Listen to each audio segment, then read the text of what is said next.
So ISDP would like to welcome Dr. Johan Engvall, who is a research fellow at the Central Asia-Caucasus Institute Silk Road Studies Program Joint Center, and also a researcher at the Swedish Institute for International Affairs. So you have recently published a paper together with Dr. Svante Cornell, co-director of ISDP. The paper is entitled Asserting Statehood, Kazakhstan's Role in International Organizations. In the paper, you argue that Kazakhstan has developed a track record of being the most proactive and innovative former Soviet republic in international cooperation.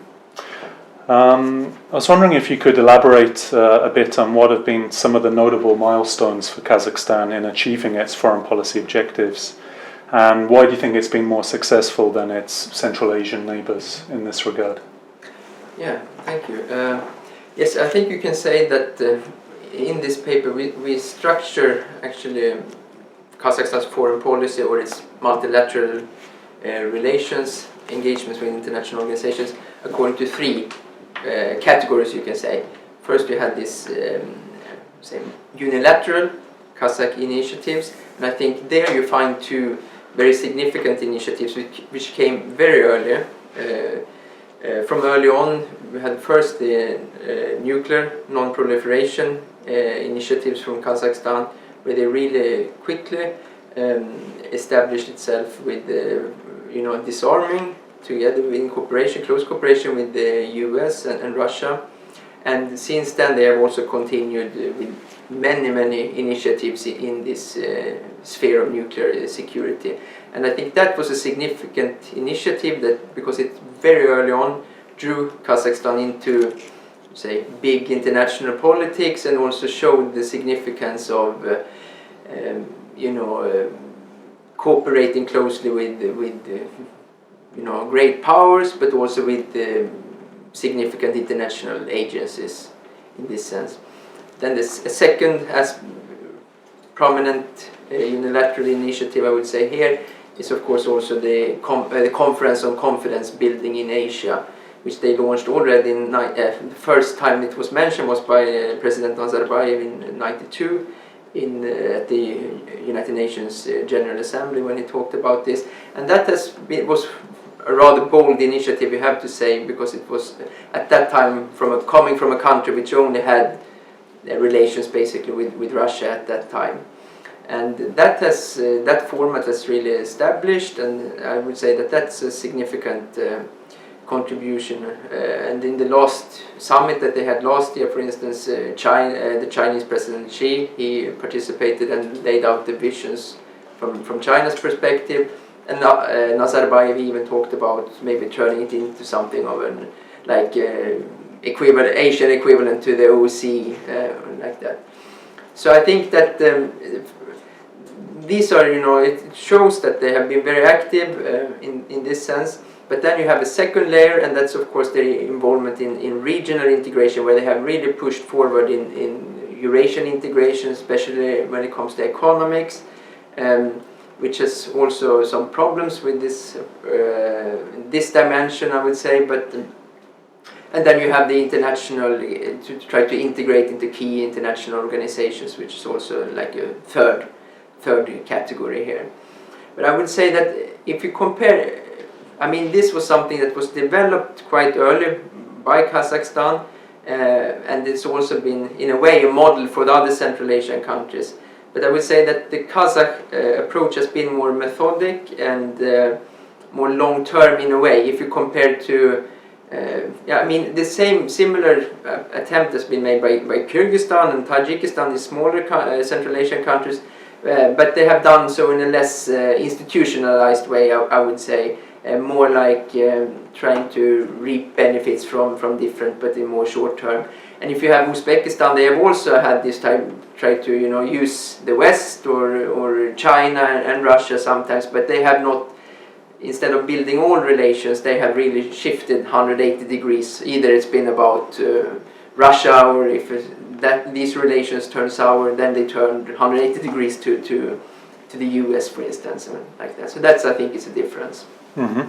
I think that leads to the concept of Kazakhstan's multi-vector foreign policy as being at the core of its strategy. Could you elaborate a little bit more on this sort of balancing game in foreign relations, and why has it been necessary for Astana to pursue that?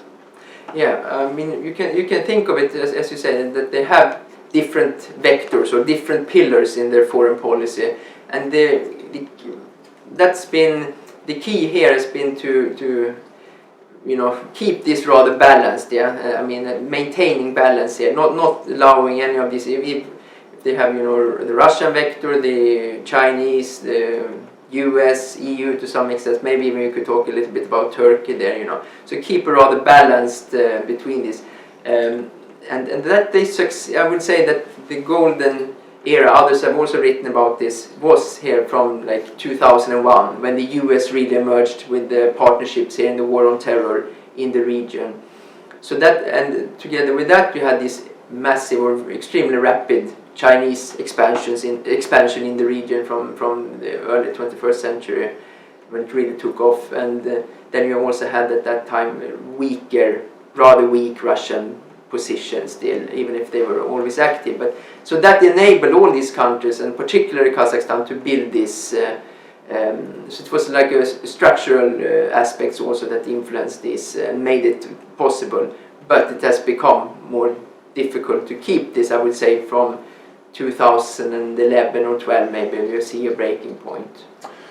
And yes, you note that that policy has become increasingly challenged, especially in the light of a seemingly resurgent Russia. Could you elaborate a little bit more? Mm-hmm. I think you can see a point here where, I mean, you have the one aspect, of course, the US drawdown from Afghanistan. On the other hand, you have still very significant Chinese. They seem to be, they just continue with their projects and very active. But then you have this much stronger Russian presence. It's not just one thing is, of course, a stronger institutionalized influence over the region through the Eurasian Economic Union. And you also have, in the other countries, you see a significant Russian influence. Yeah. So it's become, the thing is that this Russian pillar has become so dominant in that sense. And while I said that the Chinese dimension is still there very much and allows for some, balancing in that sense, but the Western aspect is not matched in that sense. It doesn't seem to be really any, strategy how to approach this. And I think this is also part of course, Astana. They realize this, and that's why they are now pursuing very this surge in international activities, all from different international organizations to visiting different Western countries and trying to get investments and other things.